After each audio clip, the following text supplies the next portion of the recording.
Hey everyone, and welcome. Today we're going to dive into one of the biggest, most important ideas in all of artificial intelligence. Seriously, it's the engine that powers so much of what we call machine learning, from the simplest predictions all the way to those huge, complex neural networks. It's called gradient descent. I mean, just stop and think about that question for a second. How in the world can a machine, a chunk of code, actually learn from its mistakes? It almost sounds like magic, right? How does it start with a guess that's completely wrong and then, step by tiny step, get closer and closer to the right answer? Well, it's not magic.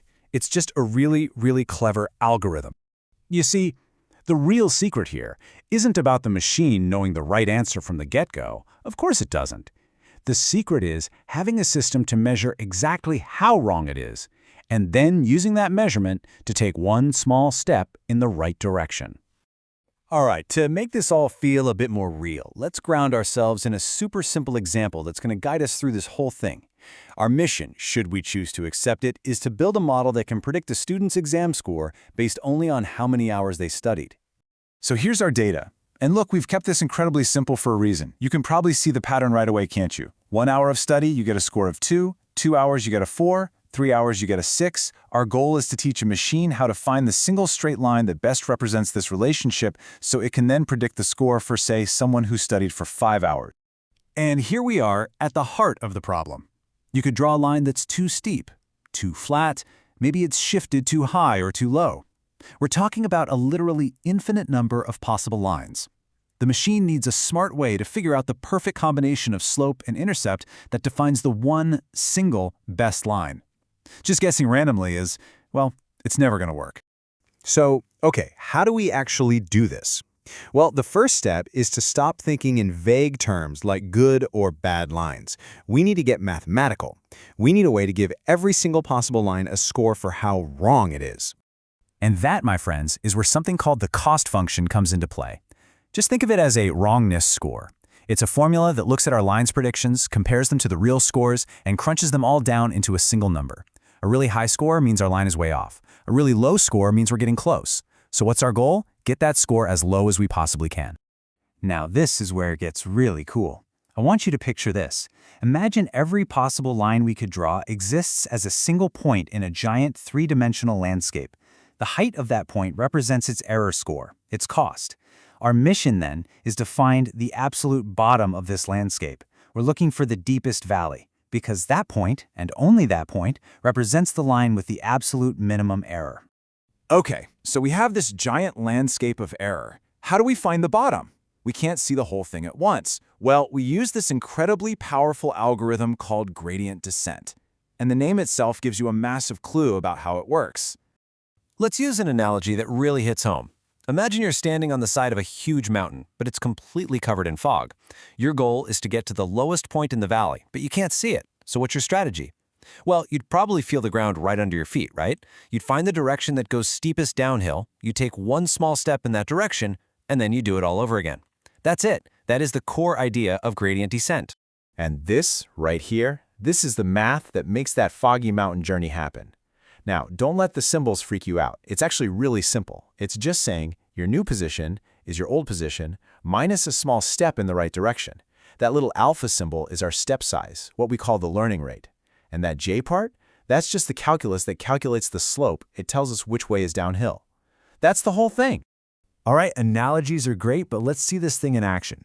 We are going to walk through the machine's very first learning step to see how it improves its guess from total garbage to something just a little bit better.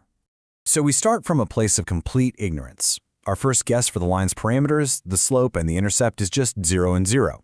This means our model just predicts a flat line at 0, no matter how many hours a student studies. Obviously, our predictions are completely wrong, which means our cost, our wrongness score, is super high. We're way up high on that error mountain. Okay, so the first move our algorithm makes is to figure out which way is downhill from where it's standing. It does the math and calculates that the slope, or the gradient, is -4. This number is everything. It's the arrow that points the way down. The negative sign tells the algorithm that to reduce the error, it needs to increase the value of this particular parameter. And now, we take that first tiny step. Using that gradient of -4 and a small learning rate, let's just say it's 0.1 for now, the algorithm updates our parameter. The initial guess of 0 becomes a slightly better, more informed guess of 0.4. This is it. The machine has just learned something for the very first time. So after updating both of our line's parameters with this process, we have a brand new line. Now look, it's still not great, not by a long shot, but you can see it's already better than our first ridiculous guess of 0. And this is the whole game. The algorithm will just repeat this exact cycle, calculate the slope, take a tiny step, thousands of times, getting a little bit smarter with every single iteration. Now, you might be thinking, can we control this process? And the answer is absolutely. There are a couple of key tuning knobs we can adjust to make sure this journey down the mountain is as fast and accurate as possible. And the biggest, most important knob we can turn is that learning rate, our step size. It's a real Goldilocks problem. If you set it too small, the algorithm takes these tiny, microscopic steps, and it could take forever to get to the bottom. But if you set it too large, it's like taking a giant leap in the fog. You'll just overshoot the valley completely and end up on the other side of the mountain, making your error even worse.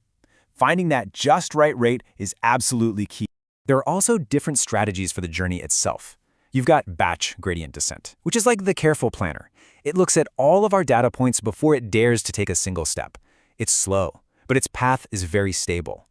On the other hand, you have stochastic gradient descent. This one is impatient. It just looks at one data point, takes a step, looks at the next, takes another step. It's way faster, but its path down the mountain is a lot more chaotic and zigzag. Okay, so we've been talking about finding a simple line on a simple graph by walking down a foggy mountain. You might be wondering, why does any of this really matter? Why is this such a big deal? Because this exact same idea, defining your error, finding the steepest way down, and taking a small step, it's what powers the whole show. The error landscape for our little problem was a nice simple bowl. But for a massive neural network that's learning to identify cats in photos or helping a language model pick the next word in a sentence, that landscape is a massive, incredibly complex mountain range with millions of peaks and valleys. But the core principle of finding the way down, it's exactly the same. So when you boil it all down, this is the key takeaway. This one elegant idea unlocks the ability for a machine to learn. By turning the idea of being wrong into a number and then just systematically, patiently, working to make that number smaller, we give the machine a way to improve itself over and over and over again. I mean, it's just incredible when you think about it. This one beautiful, almost simple mathematical idea is beating at the very heart of the AI revolution that we see happening all around us. And it just makes you wonder, right? What other simple, powerful ideas are out there, just waiting for us to discover them, that are going to completely reshape our world tomorrow?